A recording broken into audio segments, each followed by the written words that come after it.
नमस्कार दोस्तों, कैसे आप सभी। स्वागत है आपका लिशी ग्रीन प्लैनेट में। कुछ दिन पहले हमने एक वीडियो डाली थी, दूसरी पार्ट में डाला था एडेनियम के विषय में। तो ये आज उसका तीसरा पार्ट है।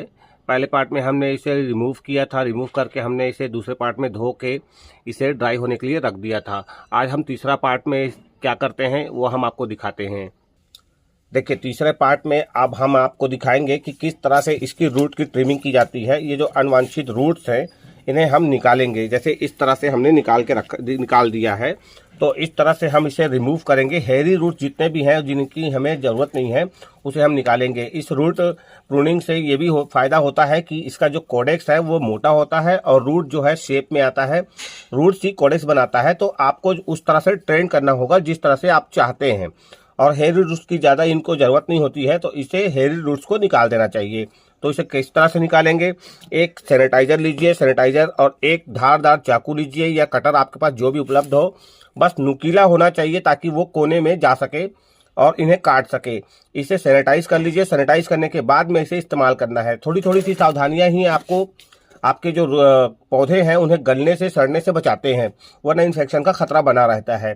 तो सैनिटाइज जरूर करें और उसके हेयरी रूट्स को काटें। तो इस तरह से आप इसे बिल्कुल, हेयरी रूट्स को आपको रखना नहीं है। हेयरी रूट्स को आपको जिस तरह, देखिए ये रूट सीधे आ रही है तो इसे मैं रहने दूंगा और ये वाली रूट को मैं काट दूंगा। तो इस तरह से आपको भी ध्यान देना है कि किस रूट को आपको काटना है। तो हेयरी रूट्स मैंने काट दिया है, ये कुछ इस तरह। और ये देखिए,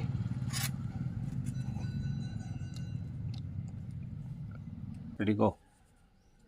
तो किस तरह से देखिए हमने पूरे हेयरी रूट्स निकाल दिए हैं, बिल्कुल क्लीन कर लिया है इसे। इससे होता ये है कि इसे जो सड़े गले रूट्स होते हैं, ड्राई फॉर्म में होते हैं, वो भी निकल जाते हैं।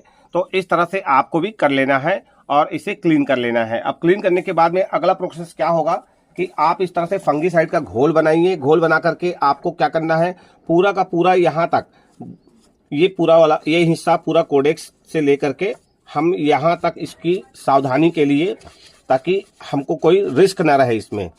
तो इस तरह से आपको ब्रश की सहायता से आपको फंगीसाइड ऐसे घोलना है कि ज़्यादा पतला भी ना हो और ज़्यादा गाढ़ा भी ना हो। और इस ब्रश का इस्तेमाल करना है। ये ब्रश इसलिए क्योंकि आप हाथ से इस्तेमाल ना करें। ये कीटनाशक जो है केमिकल है और ये कार्बेंडाजियम और मैनकोजेब का फार्मूला कॉम्बिनेशन है।